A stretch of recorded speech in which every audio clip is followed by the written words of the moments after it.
Well, eventually the cold is going to take hold. It'll be a little bit of a teaser as we head on into this weekend, but next week is a different story. I'm Storm Track 12 meteorologist Les Still here with your Wednesday morning forecast discussion and taking a look at what I'm tracking for the day today. We're playing that old popular game of follow the fronts. We've got a warm front lifting across the area this morning. That'll sweep warmer air in from the south to the north and eventually give us some sunshine by later on this afternoon with another cold front to come our way Thursday night going into Friday morning. And that front is going to have a wave develop along it early Friday morning. Does look like some decent amount of rainfall is going to be headed our way, anywhere between maybe 3/4 to 1.5 inches of rain could be coming through. And then a little bit of a teaser as far as the cold is concerned. We're chilly in here with high temperatures about 30 degrees cooler than today on Friday. But just wait until we hit the next week here. For those of us that want the winter weather, we got to get the cold first. And that cold is going to start to arrive as we head on in through next week.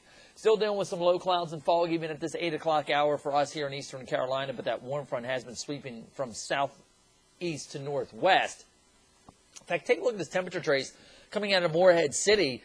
Notice we saw temperatures in the mid-50s around midnight, and then watch how it really warms up as that warmer air has been sweeping in behind this warm front that has been lifting across the area as we've gone through the morning hours here. So some sunshine will still be around for later on this afternoon, mixed with some clouds. We'll still probably till mid-morning before we burn the fog off from Kinston up towards Washington and points north and west. Temperatures south of that line, though, mid-70s. Not record-setting. Records are in the mid to upper 70s, but still not all that bad for this time of year. Overnight tonight could be a spotty shower around, especially north of that Kingsville to Washington line. We'll be looking at warm and humid conditions with a little bit of fog possible yet again. 50s and 60s for overnight lows, and then unfortunately the northern area is going to stay in the cooler conditions for tomorrow. Low 60s is probably going to do it. Those clouds continue to thicken up and maybe some scattered showers around by the afternoon hours. South of that Kenansville to Washington line, though, maybe making a run towards that 80-degree mark. All right, take a look at temperature. You can see that surge coming right up the east coast of the United States here. Jacksonville, Florida, already into the mid-60s early this morning. And we're going to continue to watch that warmer air hold for the day today. But here is what is waiting in the wings to come down.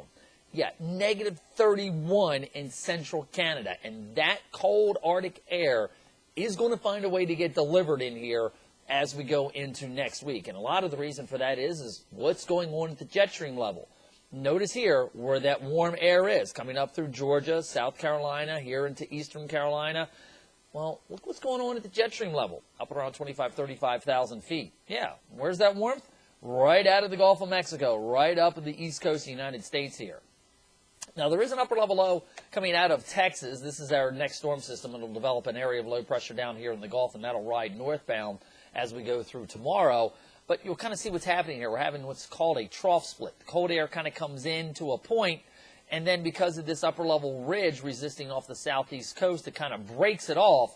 One piece going out, the next one slowly kind of cutting off from the jet stream here. But eventually that'll get kicked on out of here. And as the future track does show, as that system kind of bends through Louisiana and comes eastbound here over South Carolina by Thursday night, we're going to get an area of low pressure that will develop here in the Gulf tomorrow, come up, and then exit off the southeast coast here at the low levels. Notice all that cold air across southern Canada trying to make its way in across the northern Great Lakes. And eventually, notice by the time we hit Friday where our air is going to be coming from on the backside of that source region there. So we are going to see a sharp cool down as we head in through Saturday, or for Friday, but by Saturday going into Sunday, we should start to warm things back up again as our flow goes more zonal. However, look what future track is showing here as we go on through the weekend, still that zonal flow.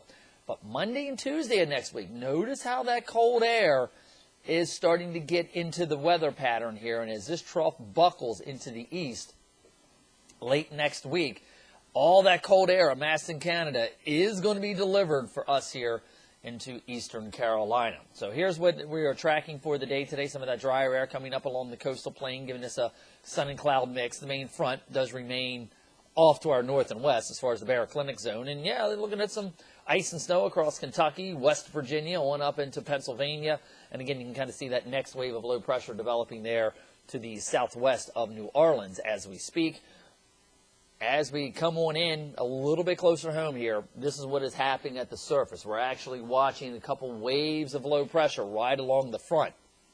One wave out across central North Carolina this morning is pulling a warm front north across the area. So that's why I think today temperatures will jump back up into that 70-degree range.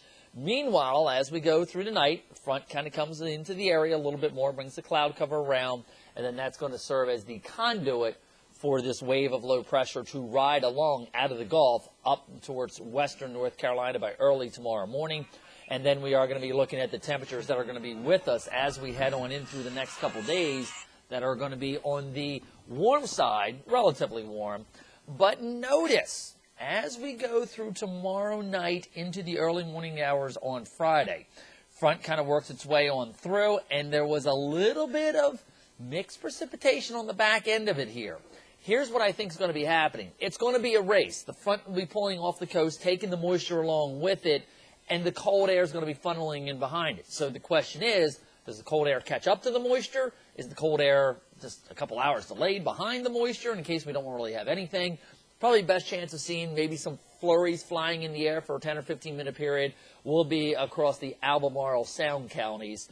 But again, not anticipating anything to accumulate on the ground. The atmosphere is just way too warm.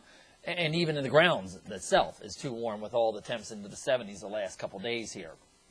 So here's my planning forecast for you as we go on through the next several days here, kind of the roller coaster of temperatures. Notice a 30-degree temperature drop from today to Friday morning as far as temperatures are concerned for the afternoon. Only going to recover only into the mid-40s. Warm up to more seasonal levels with sunshine around at least through the weekend. And then we get that sharp cold shot coming our way as we head on into the middle to the end of next week. So we'll continue to keep you updated on that. Have yourself a good Wednesday. I'm Storm Track 12 meteorologist Les Still.